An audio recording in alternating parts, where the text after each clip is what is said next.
자, 이 하나님의 나라가 언제 시작이 되었을까요? 바로 이 세상을 창조하기 전에 이 하나님 마음에서부터 시작이 되었다.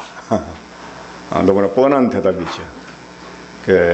이 말은 하나님께서 이 만물을 창조하신 이유가 뭐냐? 바로 하나님 나라를 이루기 위해서다. 그러니까 하나님이 창세전에 마음속에 하나님 나라를 구상하시고 그 구상하신 계획을 따라서 하나님 나라를 만물을 창조하시게 된 것입니다.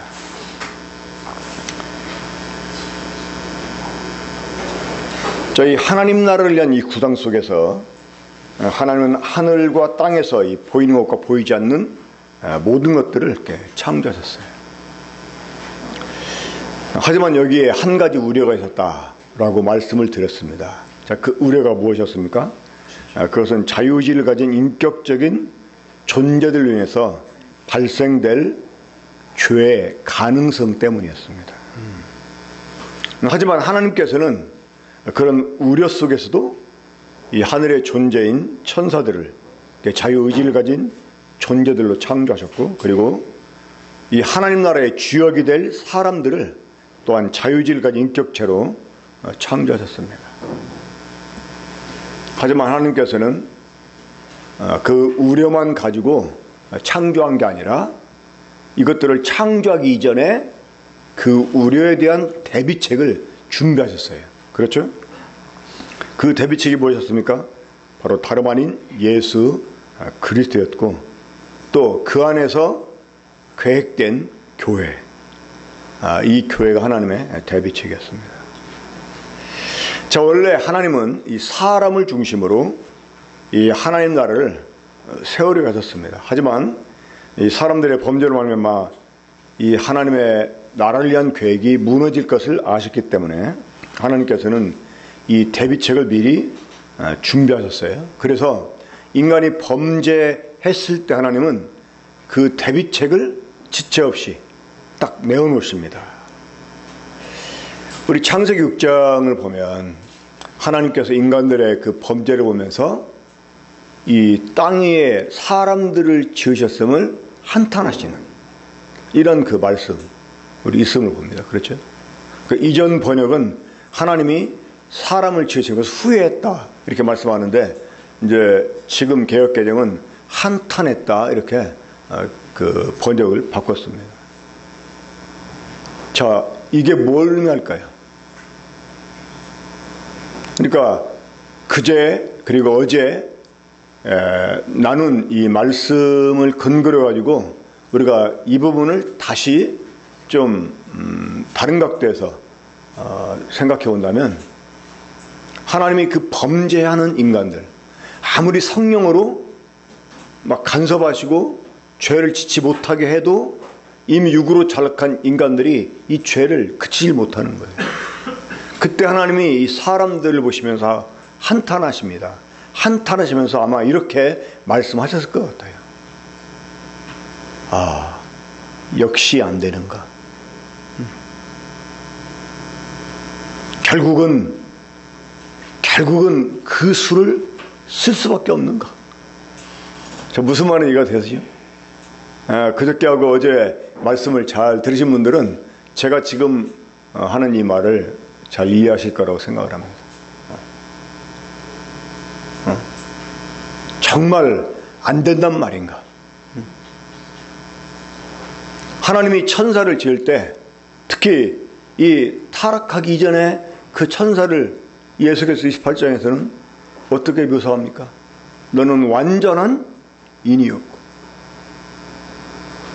너는 덮는 그룹, 기름 부음 받은 덮는 그룹이라고 그랬어요. 이 천사 중에서 가장 으뜸 가는 천사로. 이 말은 하나님이 그만큼 천사를 완전하게 창조했다는 말입니다. 또 사람도 마찬가지예요. 사람이 불완전하게 지어져서 범죄한 게 아닙니다. 하나님이 사람을 완전하게 창조했어요. 얼만큼 완전하게? 자유를 주실 만큼 완전하게. 그러니까 이 자유의지를 줬다는 말은요, 완전하지 않으면 줄 수가 없어요. 그렇게 완전하게 지었음에도 불구하고 범죄했어요. 그러니까 하나님이 자유지를 가진 이런 존재들을 지어 놓으실 때 그들로 인해서 이 죄가 일어날 가능성, 이걸 하나님 우려하지 않을 수가 없었던 거예요. 만약에 하나님이 이 하나님 나라 완전하게 이뤄놨는데도 나중에 도중에 이런 죄가 발생이 된다, 이러면 그건 정말 큰 문제입니다. 그래서 하나님께서 그 대비책을 준비해 놓으신 거예요. 자, 그 대비책이 무엇이었다고요? 바로 그리스도입니다. 자, 하지만 여러분, 이 하나님이 그리스도를 창세전에 대비책으로 생각하셨을 때 사실 이 하나님의 나라를 위해서는요, 꼭 그리스도가 그러니까 하나님이 아들에게 기름을 부어서 그리스도가 되게 하고 사람이 되게 하고 이런 일을 하지 않고서도 하나님 나라를 이룰 수 있는 그러한 방법을 사람들에게 주셨어요. 그렇죠? 자, 우리 한번 요한복음 1장 보겠습니다. 자, 요한복음 1장.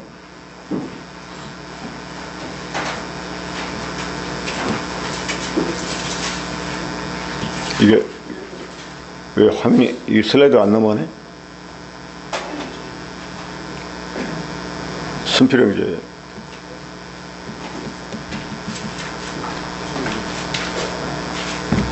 이제 이제 넘어가네.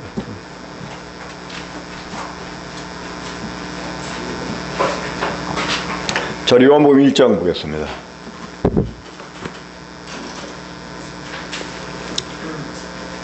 자, 원래 우리 주님은 창세전에 어디에 존재해 계셨습니까? 1장 18절 보게 되면 본래 하나님을 본 사람이 없을 때 아버지 품속에 있는 독생하신 하나님이 나타내시느니라. 원래 이 아들 하나님은 아버지 하나님 속에 계셨어요. 그러다가 이분이 아버지 안에서 나오십니다. 어떤 형태로? 말씀으로. 그래서 이 요한복음 1장 1절에 보면 태초에 말씀이 계시니라. 이 태초는 시작할 때. 영어로 in the beginning, 시작할 때. 그 하나님이 이 만유를 창조하기 시작할 때. 그러니까 그 이전에는 어디 계셨어요?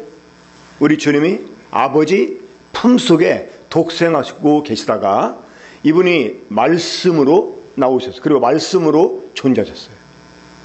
자, 그리고 이분이 아버지에게서 나와가지고 아버지와 함께 모든 만물을 지으셨습니다. 그러니까 하나님의 나라를 위해서 하나님 만유를 지으실 때 우리 주님은 아버지에게서 나오셔가지고 그 나라를 위해서 만유를 지으시는 일에 처음부터 함께했다, 그 말입니다. 자, 한번 요한복음 1장 3절 보겠습니다. 만물이 그로 말미암아 지은 바 되었으니 지은 것이 하나도 그거 없이는 된 것이 없느니라. 그리고 골로새서 1장 보면 이 모든 만물이 주님을 위해서 지어졌다, 이렇게 말씀해요. 그러니까 하나님 아버지는 처음부터 하나님 나라를 위해서 만물을 지으실 때 누구를 위해서? 아들을 위해서. 그러니까 이 하나님의 아들은 하나님 나라에 있어서 중심이 되는 거예요. 뭔 말인지 이해가 되십니까? 그러니까 하나님은 하나님 나라를 구성하시고 그 하나님 나라에서 만유를 지으시는데 그 만유를 지으시는 일에 아들을 참여케 하시고 아들을 통해서 만물을 지으시고 아들을 위해서 만물을 지으셨다. 이 말은 곧 하나님의 나라를 누구를 위해서? 아들을 위해서 지었다, 이렇게 말할 수가 있다는 거예요.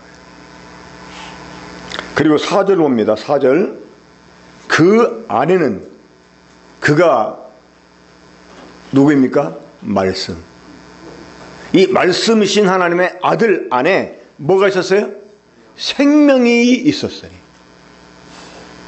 자, 이미 이 아들 안에 하나님의 영원한 생명이 있었다고 하는 거예요. 자, 그런데 우리가 에덴 동산 안에서 이 생명을 가진 한 물체를 보게 됩니다. 자, 그게 무엇입니까? 생명나무입니다. 말씀 안에 생명이 있었어요. 그러니까 이 말씀을 영접한 사람은 무엇을? 생명을 받는 거예요. 그러니까 이 하나님의 생명을 받았기 때문에 하나님의 자녀가 되는 권세를 갖게 되는 거예요. 이런 사람을 하나님께로부터 났다 이렇게 말씀하는 거예요. 자, 이렇게 하나님은 사람을 지으시고 그 사람들로 하여금 이 하나님의 생명을 가질 수 있도록 에덴 동산 중앙에 생명나무를 만들어 놓으셨다는 거예요. 그러니까 이 생명나무는 바로 말씀을 상징합니다.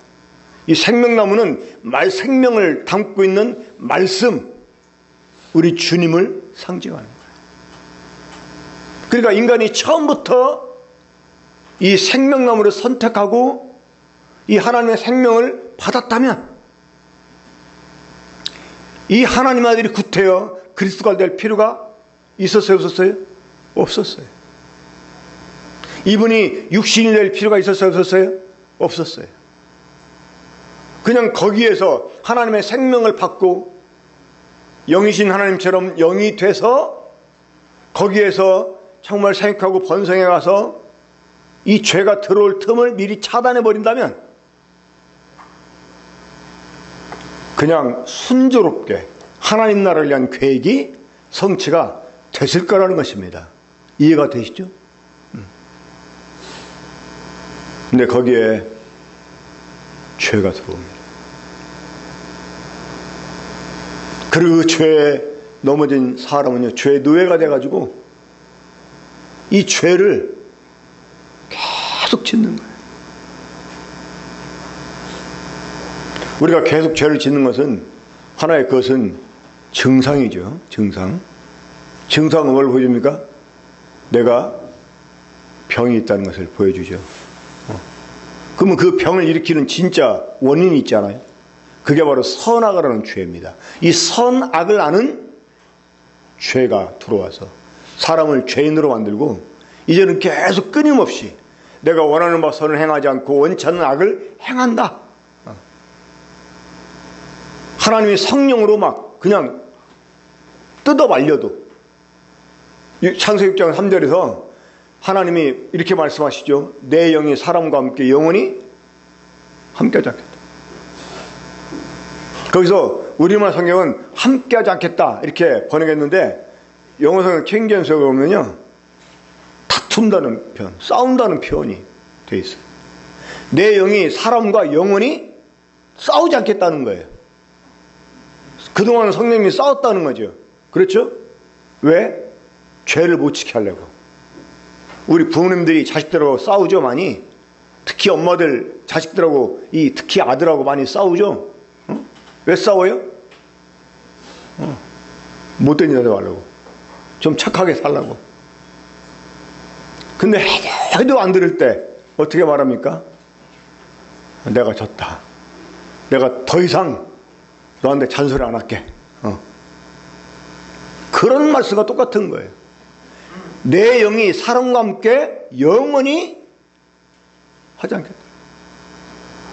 내 영이 영원히 사람과 함께 하지 않겠다. 내 영이 영원히 사람과 함께 다투지 않겠다. 왜? 이는 그들이 육이 되어서 범죄하기 때문에.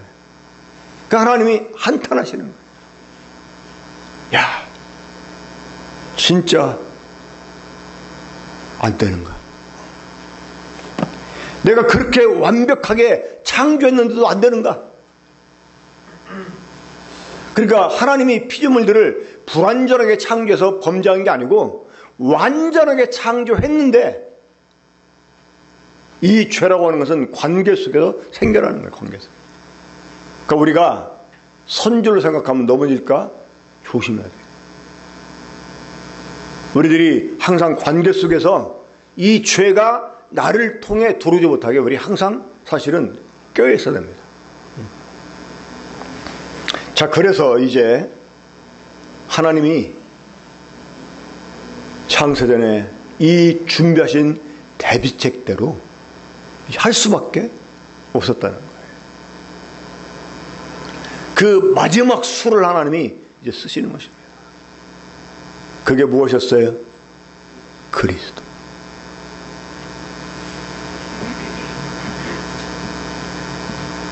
그런데 이 하나님이 그리스도 안에서 예정했다고 하는 거, 이게 사실은 너무나 기가 막힌 일이에요. 어째서?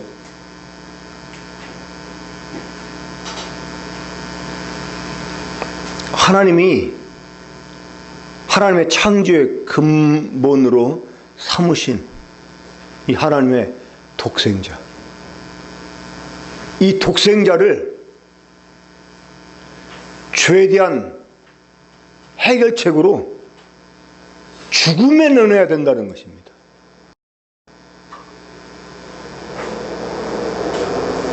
그리스도 안에서 우리를 예정했다는 것은요, 하나님이 하나님의 아들의 죽음을 염두에 뒀다 그 말이에요. 그냥 하신 게 아니에요. 오늘 예배 시간에 너무나 그게 기가 막혔어요. 하나님이 그리스도 안에서 이 일을 계획하실 때, 인간의 범죄를 내다보시고 하나님이 그 대비책을 준비하실 때 하나님 마음, 이게 막 느껴지니까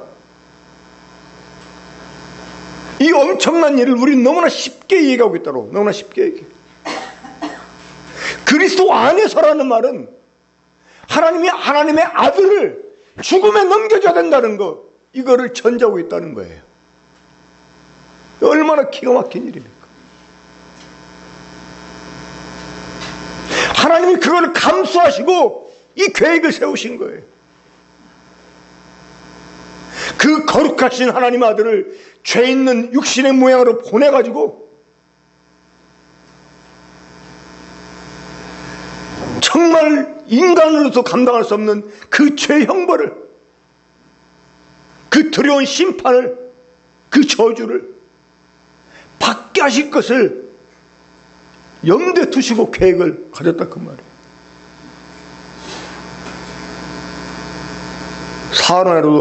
사람이라도 맨정신으로 그런 계획 세울 수 있겠습니까?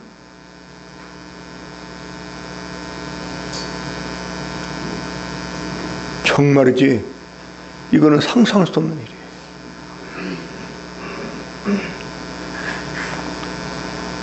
하나님은 그런 대비책을 세우게 한 것이 무엇이었습니까? 우리들의 죄 때문이에요. 오늘 저는 나를 사랑하시는 주님의 사랑에 감격해서 운 게 아니고 내 죄 때문에 울었습니다. 죄인인 나 때문에 울었어요. 사실 제가 선택한 찬송 끝나고 나서 바로 기도를 하고 싶었어요. 기도할 때 첫 마디를 주님, 저는 죄인입니다 라고 하고 싶었어요. 이 그리스도 안에서 우리를 하나님이 예정했다는 것, 정말 기가 막힌 말이에요.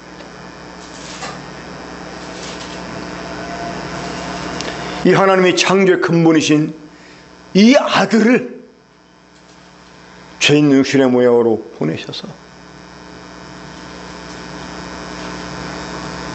이 사망을 피하고 우리를 사망에서부터 해방시켜서 새로운 피조물이 되게, 그래서 이 하나님의 나라를 위한 계획을 다시 실행하시려고 계획하신 이 일. 이게 정말 기가 막힌 일이에요. 정말 눈물 없이는 들을 수 없는 그런 말씀입니다. 여러분 그렇잖아요?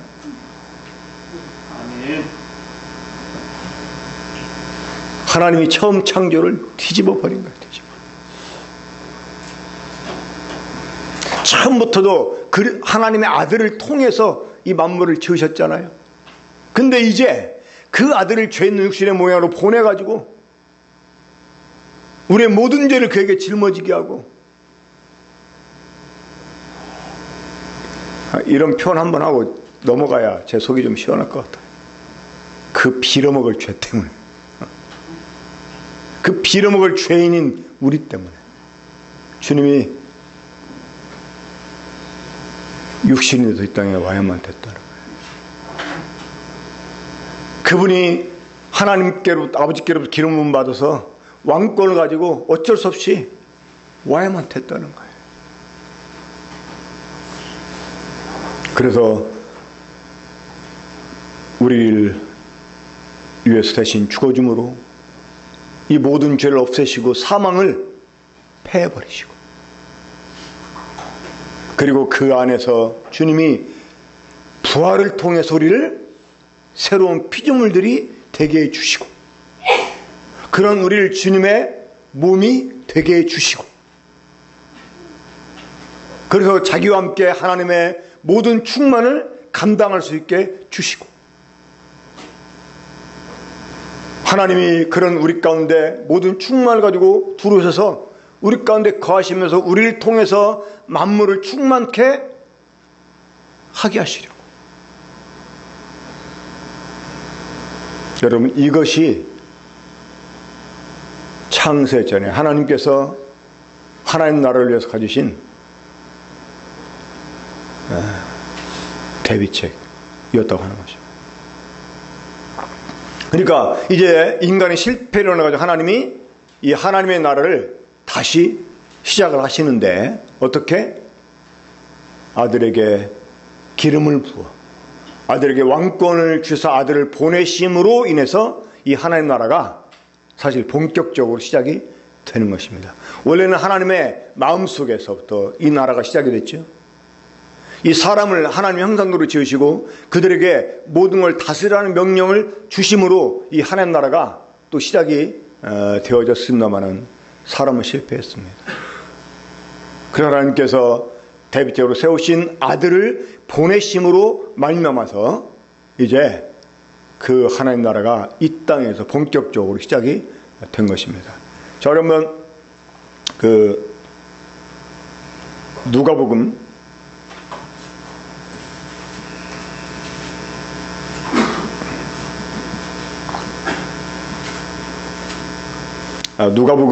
17장 20절 21절 보겠습니다.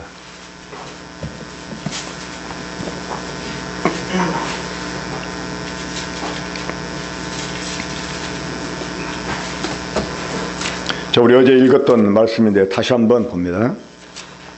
자, 누가복음 17장 20절 21절 시작. 바리새인들이 하나님의 나라가 어느 때에 임하나이까 묻거늘 예수께서 대답하여 이르시되 하나님의 나라는 볼 수 있게 임하는 것이 아니요 또 여기 있다 저기 있다고도 못하려니 하나님의 나라는 너희 안에 있느니라. 자, 하나님 나라가 어디에 있어요? 너희 안에. 자, 이 너희가 누구예요? 바리새인들. 그러니까 몇 명의 바리새인들이 예수님을 둘러싸고 질문한 거예요. 하나님 나라가 어느 때 임하나이까? 자, 물론 이제 이 주님의 초림과 재림은 참 많이 양상이 다르죠. 다니엘서 9장 24절 뒤에 보면 지극히 거룩한 자가 기름 부음을 받으리라. 이것은 하나님이 정하신 70일에 70년에 7번 그 기간이 끝났을 때, 그때가 언제냐? 그때가 소위 7년 대환란이 끝났을 때입니다. 하지만 그 이전에 기름 부음 받은 왕이 이 땅에 오셨다가 끊어져 없어져요. 그러니까 이 지구상에서 사라지게 됩니다. 그러니까 70일에 하나님이 다니엘에게 새로운 기간을 이렇게 정해주시는데, 이 무너졌던 예루살렘 성이 재건되도록 명령이 떨어지는 그때부터 시작을 해가지고 하나님이 490년으로 이 예루살렘을 위해서 기한을 정합니다.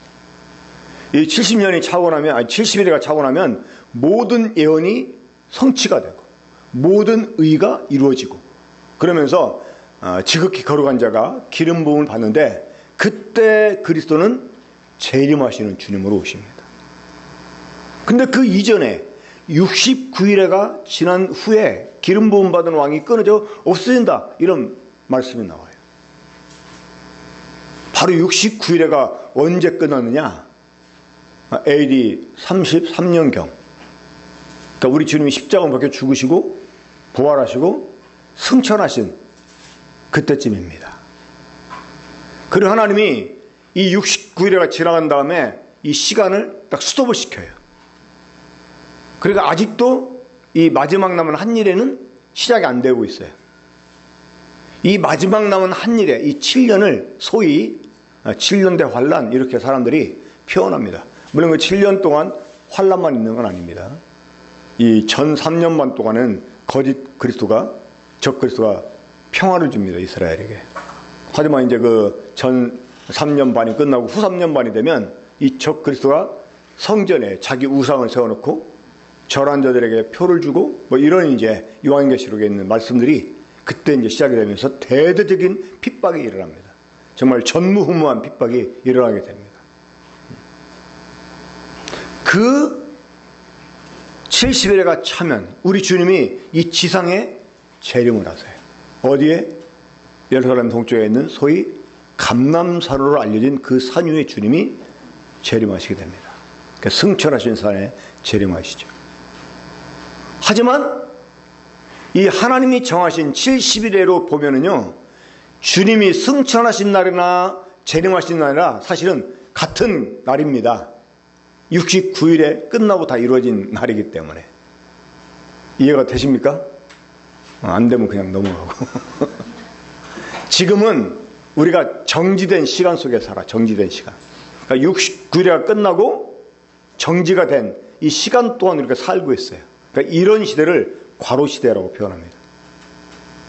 이때 이제 복음이 유대인에게서부터 이방인들에게 와서 이방인들을 구원하고 이방인들의 수가 차게 되면 다시 복음이 들어가게 됩니다.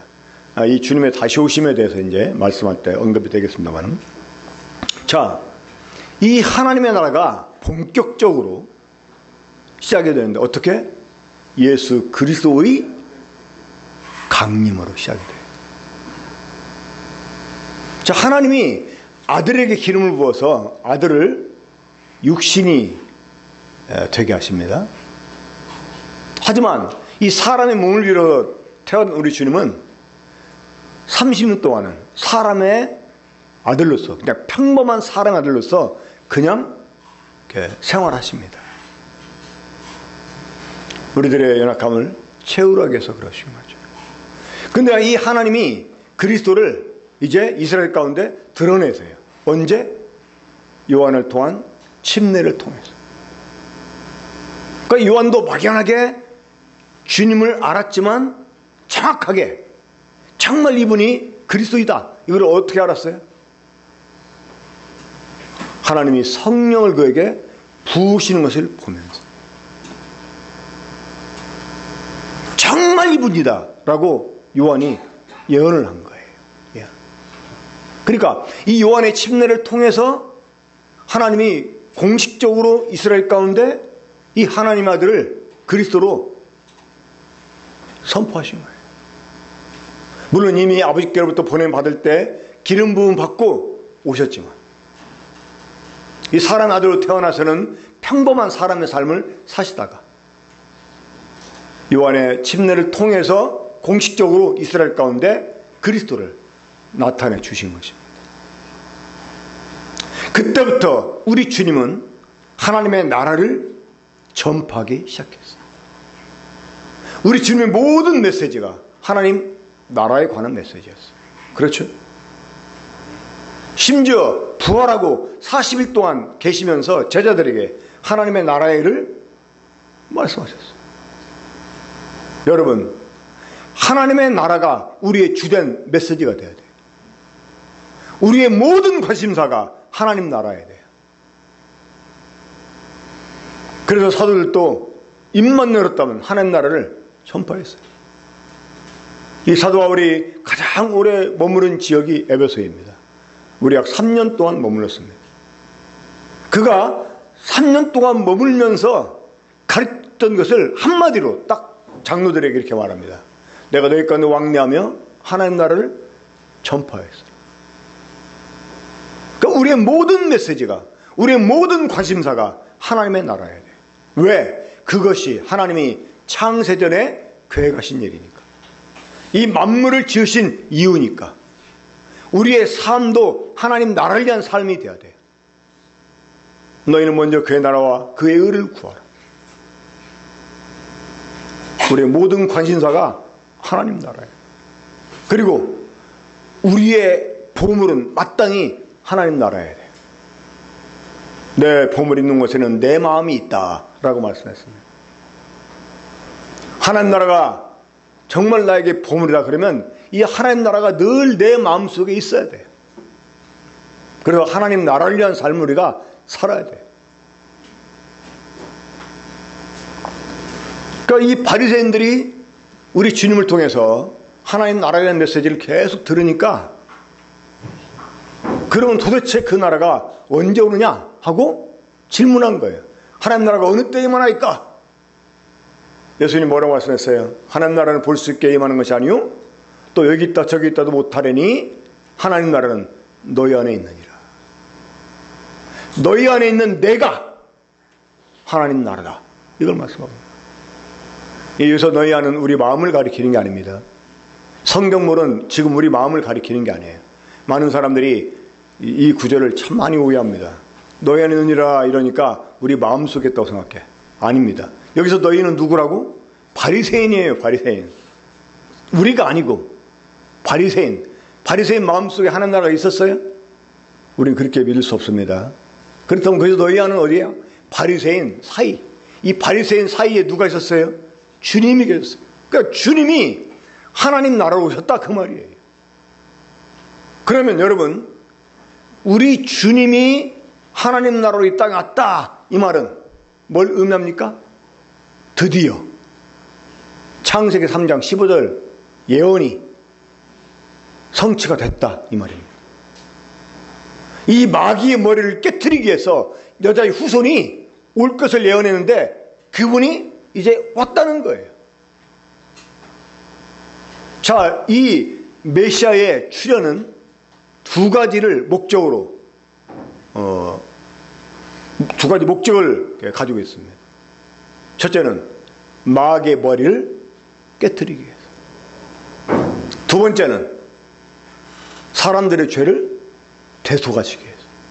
그래서 하나님께서 창세기 3장에서 여자의 후손을 예언해 주시고 마귀한테, 그리고 사람을 위해서는 이 가죽옷을 입혀 주심으로, 그러니까 짐승으로 그들의 죄를 대속해 가지고 그 대속의 양의 가죽을 벗겨서 사람들에게 입혀 주심으로써 이 메시아가 마귀한테는 멸망이지만 사람들한테는 구원의 주님이시다. 이거를 예언해 주셨어요. 그래서 우리 한번 히브리서 이제 2장 14절 보는데, 히브리서 2장 14절. 그러니까 이런 그 내용들을 염두에 두고 이 구절을 이렇게 보셔야 됩니다. 히브리서 2장 14절. 자녀들은 혈과 육에 속하였음에 그도 또한 같은 모양으로 혈과 육을 함께 지니심은, 그러니까 우리 주님의 이제 성육신을 말하는 거죠. 이 하나님의 아들이 기름 부음 받고 이제 성육신 하신 걸 말합니다. 이제 정말 그 예수님이 이제, 자 다시 읽어요. 자녀들은 혈과 육에 함께 속하였음에 그도 또한 같은 문명으로 혈과 육에 함께 지니심은 죽음을 통하여 죽음의 세력을 잡은 자 곧 마귀를 멸하시며. 자, 우리 주님이 성육신하시고 죽음을 당하신 것은 무엇 때문이다? 마귀를 멸하기 위해서. 이 마귀를 멸한다는 말은 죄를 없이 하시고 사망을 멸한다, 이런 의미가 됩니다. 계속 봅니다. 15절. 또 죽기를 무서함으로 한평생 매어 정노릇하던 모든 자들을 놓아주려 하심이니. 그러니까 우리 사람들한테는 해방이다, 이거예요. 구원이다, 그 말입니다. 16절. 이는 확실히 천사들을 붙들어 주려 하심이 아니요 오직 아브라함의 자손을 붙들어 주려 하심이라. 그러니까 이 천사들을 붙들어 주려 하시며, 이 말은 원래 하나님의 나라에서 천사들은 주역이 아니다. 이 천사들은 문무 대신은 될 수가 있어요. 하나님 나라에서. 하지만 하나님 나라는 그들의 나라가 아닙니다. 하나님 나라는 사람들의 나라예요. 이 사람들을 하나님이 주역으로 세우신 나라예요. 그래서 이 사람들을 위해서 이 하나님의 아들이 기름 부음 받고 오셨다, 그 말이에요. 그러니까 사람들을 지배하고 있던 마귀를 멸하고 그들을 죄에서부터 구원해 주셔서 원래 하나님이 계획하신 하나님 나라를 이제 세워가기 위해서 이 교회를 하나님이 시작되게 하신 거예요.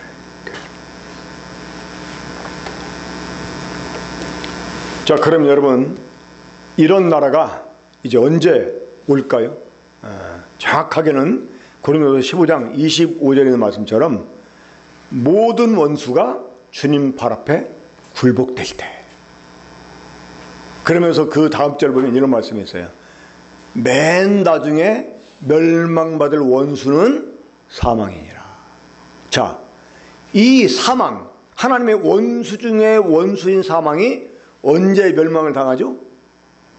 백보자 심판 때 사망검부가 불못에 던지우니 이는 둘째 사망이다. 그러니까 이 백보자 심판 때 모든 원수가 다 멸망을 당하고 났을 때 하나님 편에서 왕 노릇하던 우리 주님이 그 왕권을 아버지께 바치고, 그리고 이제 아들도 아버지께 복종하시고, 그때 아버지가 자신의 전부를 가지고 만물 가운데 들어오셔서 만물을 자신의 전부로 충만케 해서 자신을 누리게 해주십니다. 이게 하나님의 통치고 이게 하나님 나라가 완성이 되는 거예요. 그런데 그러면 주님은 언제 다시 오시느냐? 백보자 심판 전 몇 년? 1000년 전에. 그렇죠? 1000년 전에. 근데 우리는 언제 주님 만납니까? 7년 전에. 그러니까 마지막 남은 한 일에는 유대인들을 향해서 정하신 기간이에요. 그렇기 때문에 우리 주님이 그 마지막 남은 7년이 지나야지만 이 지상에 재림할 수 있는 거예요. 그때 이 주님이 지상으로 재림하시는 중에 교회는 그분을 마중 나갑니다. 7년 전에 마중 나가요.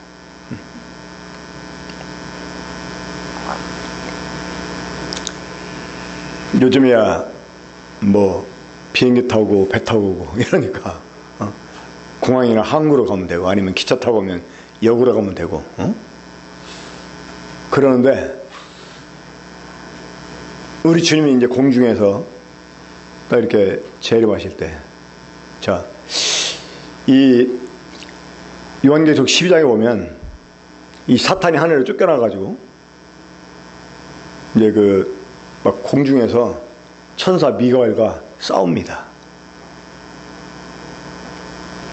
이 천사 미가엘이 이 마귀와 더불어 싸우는 그 이유가 뭔지 아십니까?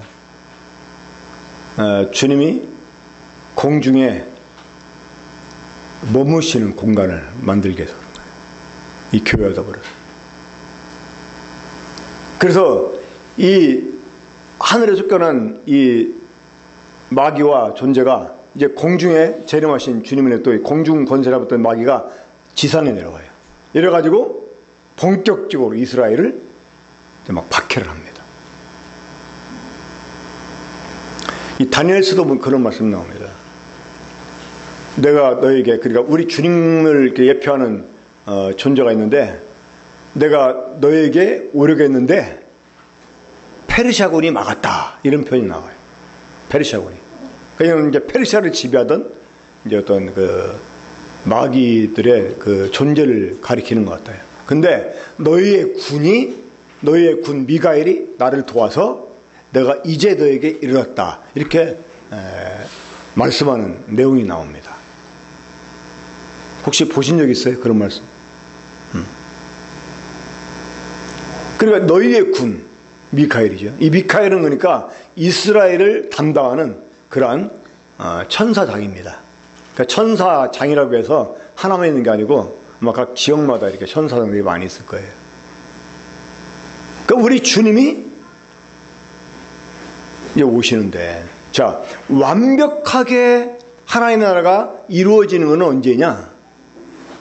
이제 모든 원수, 특히 이 사망이 멸망을 당할 때, 이제 그때는 이 진짜 하나님 나라가 완성이 되는 때죠, 이제.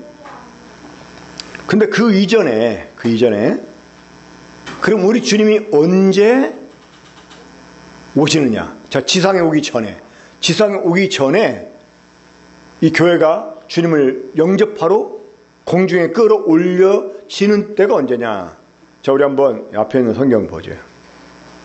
자, 로마서 11장 25절입니다. 함께 읽어봐요. 시작. 형제들아, 너희가 스스로 지혜있다 하면서 이 신비를 너희가 모르기를 내가 원하지 아니하노니, 이 신비는 이방인의 충만한 수가 들어오기까지 이스라엘의 덜어는 우둔하게 된 것이라. 자, 이 69일을 지나고 하나님이 시간을 딱 멈추시고요, 이 복음이 이방인들에게 들어가게 했어요. 이방인들에게. 자, 그리고 한동안 이스라엘이 버림을 당합니다. 언제까지?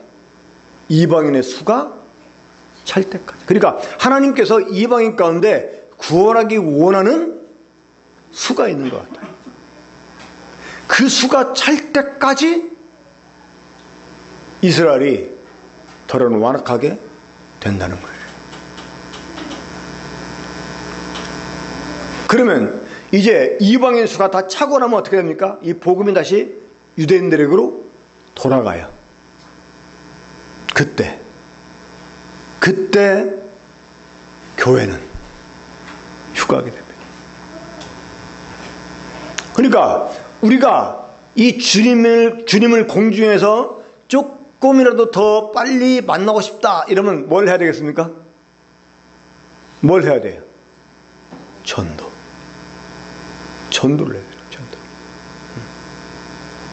막 지금 이미 성급하게 Back to the Jerusalem 해가지고 유대인들에게 드리는 복음을 전해야 해가지고 막 지금 이스라엘 들어가서 복음 전하는 사람들이 있어요. 놀랍게도 이스라엘 가운데서 지금 이 복음의 역사가 일어나고 있어요. 많은 유대인들이 지금 주님께 돌아오고 있어요.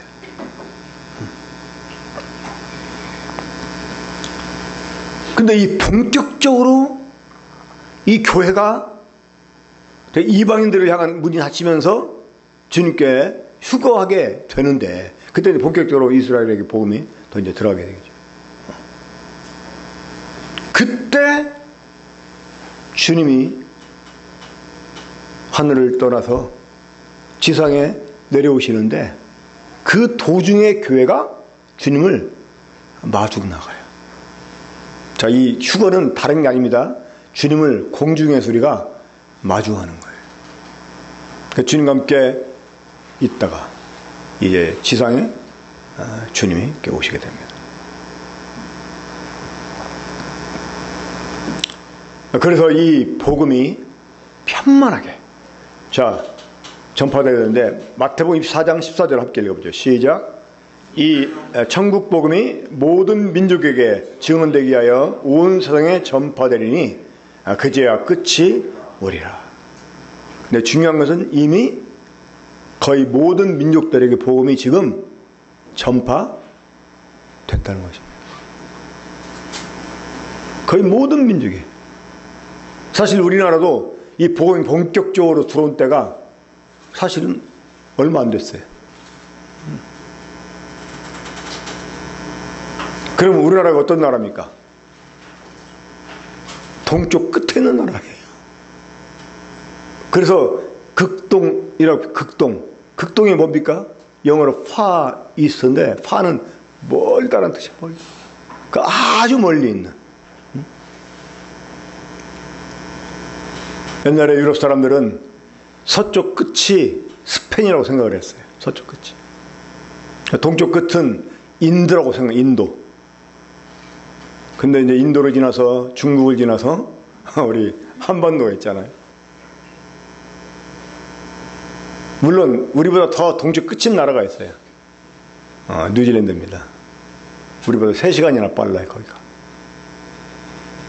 근데 나중에 콜럼버스가 지구가 둥근다는 걸 알고 그러면 서쪽으로 이렇게 쭉 돌아가면 인도 동쪽에 나오겠다 해가지고 배를 타고 가가지고 뭘 발견했어요?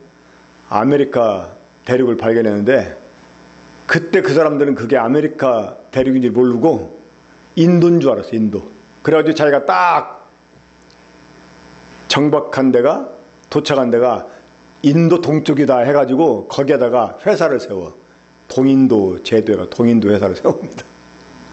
그래서 거기 있는 사람들을 지금도 인디안이라고 말하잖아요. 인디안. 사실은 아메리카에 살면 아메리칸이지 인디안이 아니잖아요. 인도 사람 인디안이지. 그러니까 그 사람들에게 특별한 이름을 붙여줍니다. 어떤 인디안? 아메리카 인디안 이렇게 붙여줘요. 그러니까 이제 서쪽으로 계속 가보니까 아메리카가. 또 동쪽도 마찬가지죠. 뭐 이제 지구가 도는. 근데 지금 거의 모든 민족이 이 복음을 듣고 있다.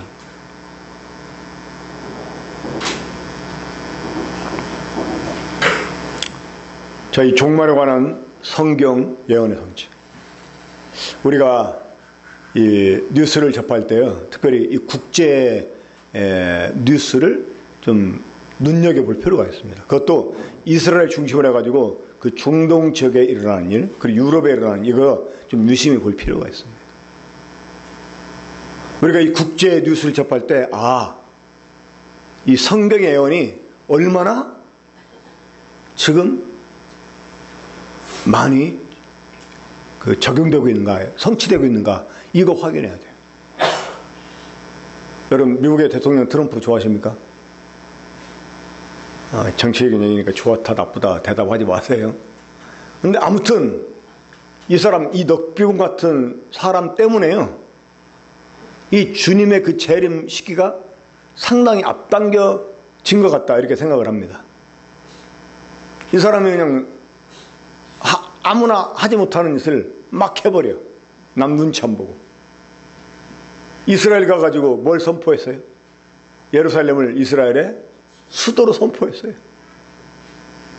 이 미국 의회가 오래전부터 이 일을 딱 이제 마무리를 지어놓은 일인데, 그래도 미국 대통령이 한 사람도 이것을 공식적으로 선포한 사람이 없었어요. 근데 트럼프가 해버린 거예요. 시리아에서 미국 철수한다고 그랬죠? 여러분, 이거 보통 일이 아닙니다. 이 성경 그 종말에 관한 예언하고 관련 지으면 이거 굉장히 의미 있는 일이에요. 이 러시아를 중심으로 해서 연합군 형성이 되고 이스라엘을 침공하는 이런 전쟁, 이게 에스겔 38장에 예언되어 있는데, 이 터키는 미국의 맹방이었습니다. 지금은요, 계속 트러블이 있어요. 소련 무기를 수입하고, 소련과 함께. 그래가지고, 지금 이스라엘 바로 이렇게 국경을 접하고 있는 시리아, 여기에 지금 이란군 들어와 있죠? 러시아군 들어와 있죠? 크루즈 인정 청소한다고 터키가 국경 넘어서 전쟁을 치렀어요. 이거 다 성경의 예언 응하고 있는 거예요. 그 시리아에서 미군 철수한다 이 발표가 일어나면서 그냥 터키가 들어가 버렸어요. 그러니까 이 종말에 관한 성경 예언이 지금 성취가 되고 있어요. 주님 오실 때가 심히 가까워졌습니다. 저 시간이 많이 지났는데 이 부분은 다시 한번 꼭 다뤄야 될 부분입니다. 첫날부터 말씀을 계속 드렸던 내용인데, 이 하나님 나라는 어떤 나라냐? 하나님이 친히 자신의 전부를 가지고 피조물 속에 들어오셔서 그 피조물들에게 자신의 전부를 주셔서 그 피조물로 알고 자기를 누리게 하는 나라. 이게 하나님 나라예요. 이게 하나님의 통치예요. 그러면 여러분, 자, 내 자신을 준다고 할 때, 어떤 사람이 줄 수 있습니까? 가진 자입니다. 가진 자. 누가 좀 더 달라고 하면 사람들이, 옛날에 어떤 형제도 그러더라고요. 어떤 그 모친이 경제적으로 굉장히 힘들게 돼가지고 도움이 필요해서 아마 그 형제한테, 그래도 그 형제가 좀 여유가 있다고 생각해서 그런지 좀 뭔가 부탁을 했나 봐요. 근데 나중에 그 형제가 저한테 와가지고 그런 얘기 하면서 딱 이 말 하더라고요. 내 코도 석잔데. 그러니까 내 코 석잔데 누구 도와주냐고요. 그러니까 우리가 남에게 나를 줘서 나를 누리게 하는 거, 이거는요, 이 가진 자 아니면 못합니다. 가진 자. 그러니까 하나님이 우리들에게 모든 걸 주셔서 하나님 누리게 하시고, 또 그것을 우리들에게 공급해서 다른 것들로 하여금 누리게 하시는 나라. 이게 하나님의 나라예요. 자, 우리 몇 번이고 찾아봤습니다. 이번 집회 동안. 에베소 1장 23절. 하나님은 만물 안에서 만물을 충만케 하시는 분이에요. 근데 하나님이 만물 안에서 만물을 충만케 하시는데 누구를 통해서? 교회를 통해서. 그래서 그 교회가 이 하나님의 충만의 결정체가 되는 거예요. 이 교회는 하나님 나라를 위한 하나님의 도구고 하나님의 충만의 결정체가 됩니다. 그러니까 이 교회는 먼저 이 하나님의 모든 충만을 가지고 있어야 돼요. 그걸 누리고 있어야 돼요. 자, 하나님이 교회에게 주신 게 있어요. 이 구속받은 교회에게 주신 게 있어요. 무엇이었습니까? 하나님의 성령이었습니다. 하나님의 그것도 성령을 막 물붓듯 부어 주겠다고 말씀했어요. 말씀에 내가 모든 육체에게 내 영을 부으리. 자, 우리 이 부분 다시 생각해 봅시다. 하나님께서 우리들에게 하나님의 영을 주셨다. 이거는 제가 여러 번 말씀을 드렸었죠. 이것 또한 참 이렇게밖에 표현을 못한다는 게 저희 한계로 생각을 하는데, 이것도 정말 기가 막힌 일이에요. 하나님이 하나님의 영을 우리에게 주셨다? 하나님의 영은 하나님만 소유하는 영이에요. 그렇죠? 오직 그 아들 그리스도만 소유하는 영이에요. 그렇죠? 근데 그 영을 우리에게 주셨다는 거예요. 그 영. 이 하나님의 성령이 오순절날 마가의 다락방에 모인 성도들 위에 임하셨어요. 이 성령님은 어디에 임하셨느냐? 지금 교회 위에 임하셨어요. 교회 위에. 한번 살짝 위에 쳐다보세요. 성령님이 지금 교회 위에 임하셨어요. 그리고 그 성령님이 불의 혀처럼 막 갈라져가지고 여러 갈래로 갈라져가지고 각 사람에게 임해 있어요. 그래가지고 각 사람이 성령의 충만함을 받아가지고 그들에게 변화가 왔어. 어떤 변화가? 그들이 성령이 말하게 하심을 따라서 말을 하게 됩니다. 그 말을 들은 사람들이 어떤 내용을 들었어요? 하나님의 크신 일을 들었다, 이렇게 말해요. 하나님이 우리들에게 하나님의 영을 부어주셨어요. 하나님의 영. 우리 각 사람에게 지금 성령님이 여러 갈래로 갈라져서 지금 연결돼, 임해 있어요. 그러니까 지금 우리가 성령으로 다 연결이 되어 있는 것입니다. 성령으로. 그러니까 성령의 하나 되게 하심 힘써 지키라, 이게 말씀하잖아요. 우리가 지금 성령으로 하나가 돼 있어요. 성령. 그러면 우리가 서로, 교회가 서로 주 안에서 소통하려면 각자가 어떻게 돼 있어야 될까요? 성령으로 충만해 있어요. 성령으로 충만해 있어요.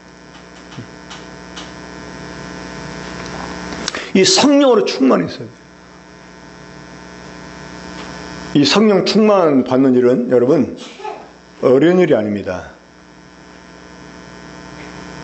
일반 교회 부흥회 가면, 아니면 기도원 같은 데 가면 막 사람들이 목이 터져라고 막 하나님께 기도하면서 막 하나님께 막 부르짖는 게 있어요. 성령을 주시옵소서, 성령을 주시옵소서, 충만케 해 주시옵소서, 막 이래요. 근데 우리는 성령을 충만받기 어렵지 않아요. 왜?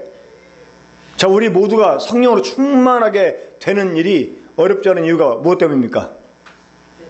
하나님이 충만하게 주시니까. 너무나 쉽죠? 우리가 성령 충만을 받기 쉬운 이유, 하나님이 성령을 한없이 주시니까. 근데 왜 성령으로 충만하지 못해요? 성령의 충만을 받아라, 이렇게 말씀하잖아요. 주시옵소서가 아니고 받아라, 하나님 그렇게 말씀. 사람들 하나님께 주시옵소서, 충만케 하시옵소서 이러는데 하나님 뭐라고 말씀했어요? 충만을 제발 받아라, 이렇게 받으라는 거예요. 받으라. 그럼 사람들이 근데 성령 충만치 못한 이유가 무엇 때문이에요? 에베소 5장 18절에서 성령의 충만을 받으라 라고 말씀하기 전에요, 딱 한마디 경고가 나와. 어떤 경고가? 술 취하지 말고, 술 취하지 말고 성령의 충만을 받으라. 문제는 술 취하는 것입니다. 근데 문제는 술만이 아니라 사람들이 다른 거에 막 취하는 거예요. 다른 거에. 충만은 꽉 차 있는 것입니다. 응? 그렇죠? 그러니까 성령의 충만보다 성령으로 꽉 차 있으라는 거야. 근데 술 취하는 것은 술로 꽉 채워지는 거야. 그렇죠? 술로 꽉 채워지는 거야. 그러니까 성령 충만을 방해하는 게 있다는 거예요. 하나님이 성령을 주시지 않기 때문에 성령 충만하지 못한 게 아니라 이미 다른 것이 우리 속에 들어와서 나를 채우고 있기 때문에 성령 충만 못한 거예요. 그동안 우리 고3 학생들은 성령 충만 못했지? 왜? 수능이 충만돼 있어가지고. 지금 여러분들의 마음을 채우고 있는 것이 무엇입니까? 나를 채우고 있는 게 뭐냐는 거예요. 나를 취하게 만드는 게 뭐 하는 거예요? 돈입니까? 게임? 영화? 드라마? 아니면 그 외에 어떤 내가 좋아하는 오락들? 뭔가 내 마음을 빼앗고, 내 정신을 빼앗고, 내 시간을 뺏고, 내 이 정열을 빼앗는 이런 것들이 성령 충만을 방해하는 거예요. 하나님이 성령을 주지 않기 때문에 성령 충만하지 못한 게 아니라 이미 하나님은 우리에게 넘치게 성령을 부어주셨어요. 성령은 하나님의 영입니다. 하나님이 자신의 모든 것을 우리에게 성령으로 쏟아 부어주세요. 로마서 5장 5절에 보게 되면 하나님의 성령으로 말미암아 그 사랑이 우리에게 부은 바가 되었다, 이렇게 말씀해요. 하나님의 은혜도, 하나님의 사랑도, 하나님의 은사도 우리들에게 성령으로 사실은 주어지는 것입니다. 우리가 하나님으로 충만하다 이 표현은 성령으로 충만하다 이런 표현인 거예요. 우리가 주님 안에서 이 교회가 서로 하나로 연결돼 가지고 정말 원만한 소통을 하려면 성령으로 다 충만되어 있어야 돼요. 그 교회 문제가 생기는 거, 성도와 성도 사이 문제가 생기는 거, 이게 다 성령으로 충만하게 돼 있지 않기 때문에 그래요. 그러면 술 취한다는 게 뭡니까? 술 취한다. 저는 술 취해본 경험이 없다 보니까 잘 모릅니다. 사람들이 그러더라고요. 맨 처음에는 사람이 술을 마시고, 다음에는 술이 술을 마시고, 그 다음에는 술이 사람을 마신다. 이 잠언에도 보면 그런 말씀 나오잖아요. 이 술 취한 사람 바다에 누워있는 것 같고, 누가 때려도 안 아프고. 한번 제가 어떤 분한테 그런 얘기를 들어봤어요. 술 취해가지고 비틀비틀 막 하는, 이게 자기가 비틀거리는 게 아니래요. 땅이 흔들거리고, 땅이. 그리고 전봇대 딱 부딪히는데 내가 부딪힌 게 아니라 전봇대가 나한테 와서 부딪힌다는 거야. 이래가지고 전봇대랑 싸우는 거야. 야, 너 나한테 왜 부딪히는 거야? 왜 나한테 시비 걸어? 하고 전봇대가 싸운다는 거야. 그러니까 술 취하면 술이 그 사람을 지배하고 술이 그 사람을 좌지우지해요. 성령에 취하면 성령이 그 사람을 좌지우지합니다. 성령에 이끌려 살게 됩니다. 그러죠? 성령 충만은 내가 내 삶을 주도적으로 인도하는 게 아니라 성령이 나를 지배하는 삶을 살게 해주는 것. 이게 성령 충만이에요. 그런 사람은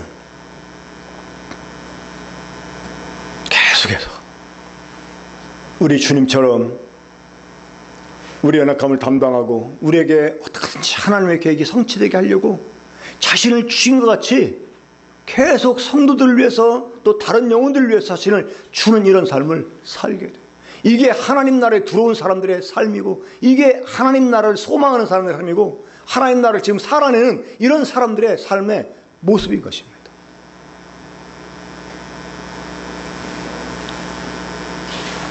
사실 다른 부분은 하나님 나라를 제가 그동안 말씀드리면서 여러 번 이렇게 강조를 했던 것이기 때문에 시간도 이제 없지만 더 제가 자세히 말씀드리지 않겠습니다. 하지만 이번 집회를 통해서 제가 정말 그 무엇보다 더 비중 있게 나누고 싶었던 것은 뭐냐면 이 죄.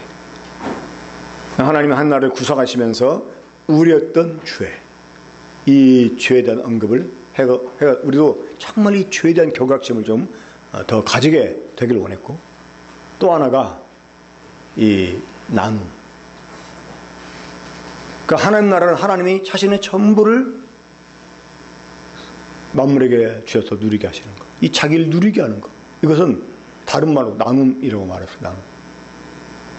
그러니까 이 하나님 만물을 통치한다. 이것은요, 하나님을 나눠서 채워주는 거예요. 애들도 제 애들이 엄마 아빠를 더 좋아할까요? 할머니 할아버지를 더 좋아할까요? 할머니 할아버지를. 왜? 무조건 잘해주니까. 무조건. 우리 잘못해서 혼나고 있는데도 오히려 엄마 아빠한테 혼내는 엄마 아빠한테 뭐라고 하지? 저한테 잘해주니까 할머니 할아버지 좋아해요. 그런 애들한테 가끔 버리장머리 없이 할머니 할아버지한테 이렇게 막 좀 말 안 듣고 올라갈 때요, 최고로 그 아이로 하여금 이협을 느끼게 하는 말 있습니다. 그럼 할아버지가 너 그거 안 사줄까요? 할아버지랑 안 놀아줄까요? 이러면. 어제도 이제 우리 은율이가 저랑 함께 자는데 이제 지 엄마가 아빠가 이렇게 밤마다 이렇게 소설 쓴다고 이제 일을 하니까 나한테 그러더라고. 할아버지는 왜 밤에 일 안 해요? 그러면서 밤에 일을 많이 해야 지 엄마한테 들은 얘기인지 나 맛있는 것도 사주고 장난감도 사주고 그리고 우리한테 뭔가를 주는 사람한테 약해집니다. 그래 안 그래요? 그런 사람이 말하는 건 다 들어주고 싶어요. 그래 안 그래요?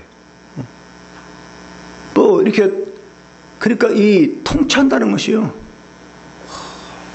필요를 채워주고 나를 누리게 해주고 자연스럽게, 그럼 그 사람도 거기에 동화돼 가지고 또 나를 위해서 자기를 막 주고 싶고. 여러분, 이게 하나님 나라라고요. 이게 하나님의 통치 방법이라고요.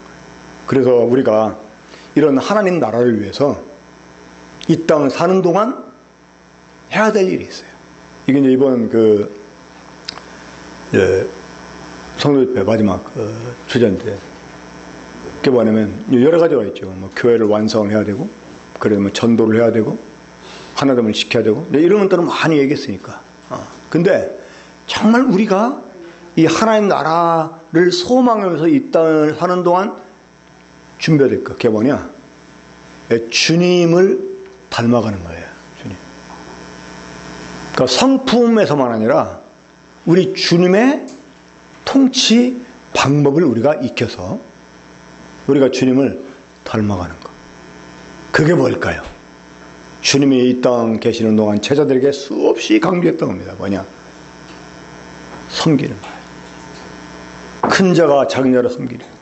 이 세상에서는 큰 자가 작은 자를 임의로 부리지만 천국에서는 그렇지 않다는 것입니다. 천국에서는 큰 자가 작은 자를 섬기리라.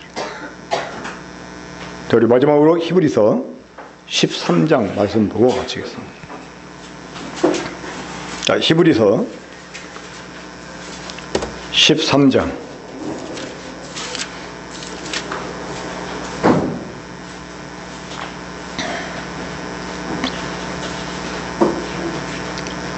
우리 15절, 16절 두 절 한번 크게 읽겠습니다.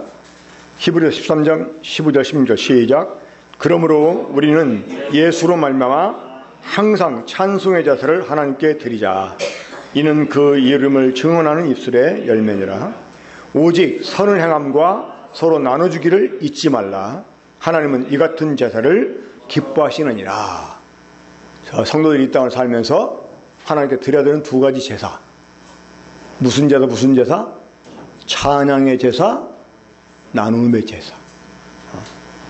그러니까 위로는 하나님을 찬양하고 아래로는 사람들에게 나눠주는. 자, 이 나눠주는 것, 우리가 하나님 나눠줘야 되고, 하나님 말씀 나눠주고, 용서를 나누고, 사랑을 나누고, 이것만 아니라 실제로 물질적인 것도 나누고, 이러면서 아무튼 그 나눔을 통해서 사람들에게 하나님의 부유하심을 알게 하는, 하나님의 인자하심을 알게 하는 이런 일을 우리가 힘써야 된다고 하는 것입니다. 우리 기도하겠습니다.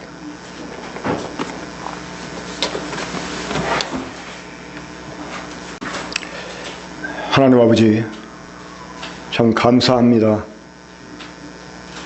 우리들의 눈을 열어 이 하나님 나라의 영광을, 또 그 영광스러운 계획을 보게 해주시고,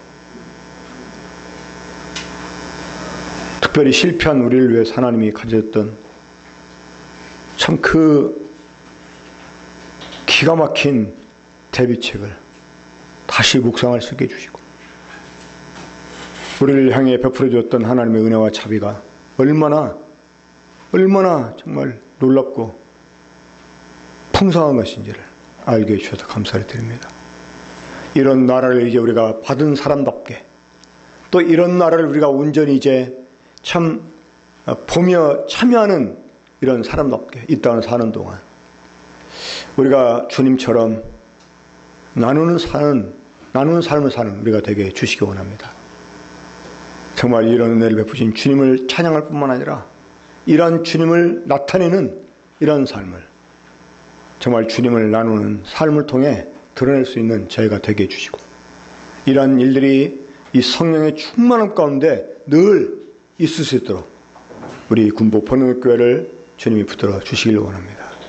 주신 말씀을 인하여 감사를 드리고, 특별히 성도 속에 이 말씀이 잘 박힌 모처럼 박혀서 이들의 삶을 변화시키고 정말 주도에 가 주셨길 바라옵고 이 모두를 주 예수님의 이름으로 기도합나이다. 아멘.